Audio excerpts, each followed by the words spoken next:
Here's another random note for you. I think you'll like it. Rumors are Knicks want 2 first rounders want 2 second rounders. Dump that and just start all over. Okay. Rumors are Knicks want 2 second rounders for Mm. Cam Reddish.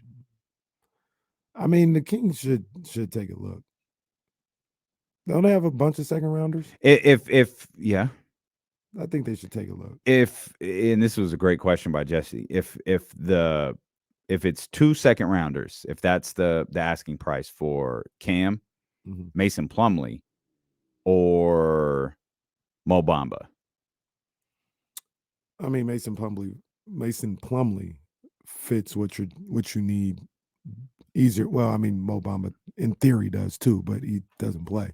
So Mason fits what you need more than the other two. So that'd be the first choice. Mitch Kupchak is horrible at what he does.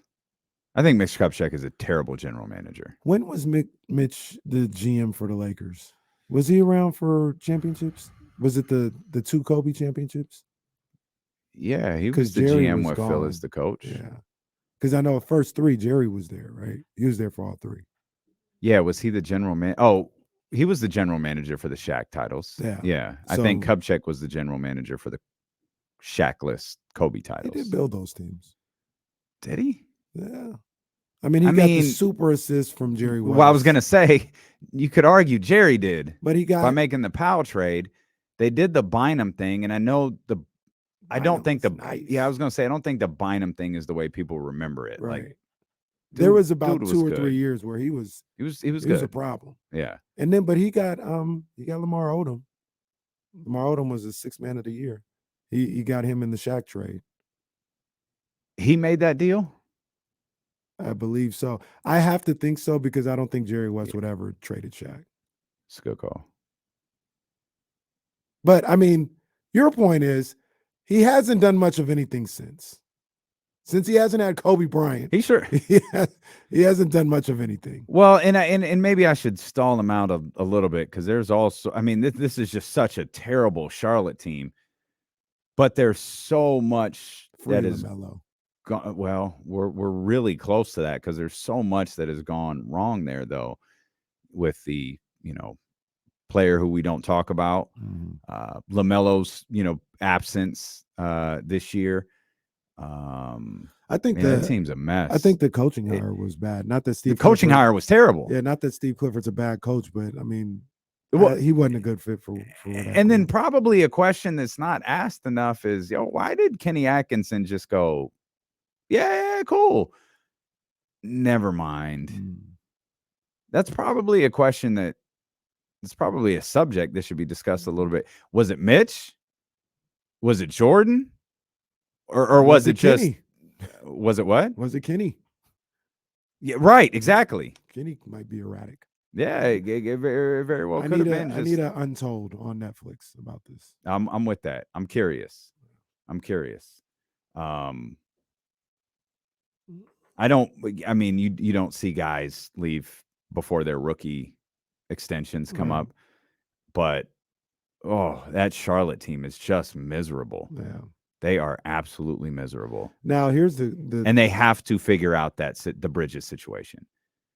They have to figure it out. I'm not saying they have to play him. I'm saying they have to figure it out. Yeah. It's just sitting there. Yeah. They need to figure it out. The NBA needs to figure out. They need to do whatever they're going to do because it is hovering over their franchise right now. Yeah.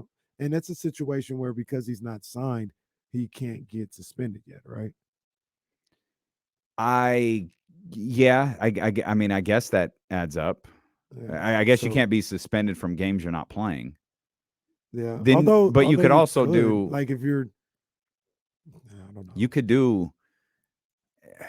I mean, Adam. When was Tyree Evans suspended? Was he actively on the Pacers or was he a free agent? I can't remember. Oh, that's a good question.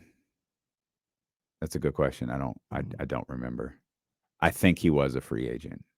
To be fair, I get your point. Yeah. I don't know but you're right. That something needs to happen there. Something you could also the Hornets need to say we're walking away. The NBA maybe needs to stall them out and say, hey, this guy's suspended for a year or something. I don't know. Adam could also do. Look, time served. Mm. You're suspended the rest of the season, Mm-hmm. but time served. You're not suspended from now until game 40 right. of next year. Right. You're missing this season. Obviously, you haven't played this year. We'll count that as time served. You're suspended the rest of the season, and if you can get a job next year, you can get a job. Mm-hmm. And that's got to be. I mean, I would think teams have called the league about that mm-hmm. and asked, "Hey, what's the status of this? Mm-hmm. Like, if we inquire about this individual, could he be suspended? Like, could he play this year? Yeah. Is this an acquisition we're making for next year?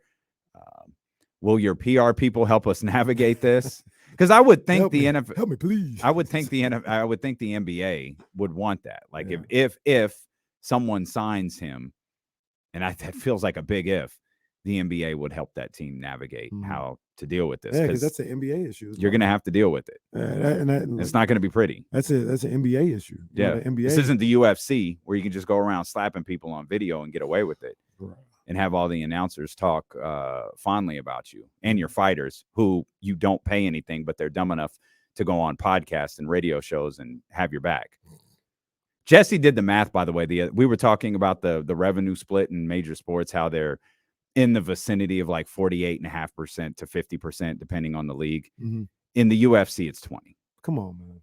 The amount of revenue that comes in for the UFC, 20% of it goes to the fighters. I'll never understand. I'll never understand. And it gets to the point where, it's easy to understand. Those fighters who have his back don't say anything. Well, that's what I'm saying. Like, it gets to the point where if you don't care, how am I supposed to care?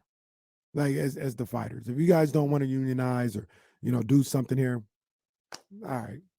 I'm not going to sit up here and cry about the fact that you don't make no money, because clearly you don't care. Yeah, it's your fault. You keep on going out there and doing that. But yeah, by all means, go fight for that $10,000 fight of the night bonus. Go for it, guys. Jeez. Ladies, do your thing. Jeez. Absurd. I hate the UFC. I think I do too. I'm actually having a debate in my head right now about who I dislike more. And I always thought Aaron Rodgers was the sports figure I disliked the most. And it's not. It's Dana White. Oh, Dana White's Dana White is the worst. Aaron Rodgers could be my BFF when it comes to Dana White. Facts. That's how much I dislike that dude. Dana White is the absolute worst. And I haven't known him since I was 22. But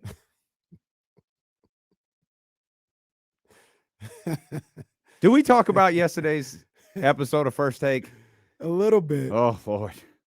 You mentioned it, but I ain't gonna do you. I mean, there's rumors out there. Yeah. We did talk. There's rumors out there. We did talk about that. Lord, I looked up at the TV. I was like, oh, I know that. Oh, okay, all right, cool. Man, I can't believe that, man. I'll send you a screenshot. One of my guys took it. It's funny. Oh, it's a good. Let me see if I can find it here real quick. It's a good. It was on an IG story. I don't know if I'm gonna be able to find it. I'll put it on the screen. It is. It's phenomenal. It was just incredible. Oh man. Well. Okay, here it is. Hang on. Oh no. Look at. Come on, man. Tell me. Look at that right there. Oh, you can't. It's a little too blurry. Here, you just take the phone and look at it. Come on, man. He handed her that cowboy hat right there. He handed her that. That's good morning. That is strong Good Morning America vibes right there. That is strong Good Morning America vibes. Damn. No, man. I can't believe it, man. I can't believe it. I think everyone's watching Charlotte. I think everyone's curious. They got some pieces. Yeah, and they're terrible. It's like, where are you guys going? You need to build something for the future. You need to get talent around LaMelo. Mm-hmm. But but that's exactly what they have. They have like pieces. They have like pieces for playoff teams, which obviously you hope that the Sacramento Kings are. But I mean, I just imagine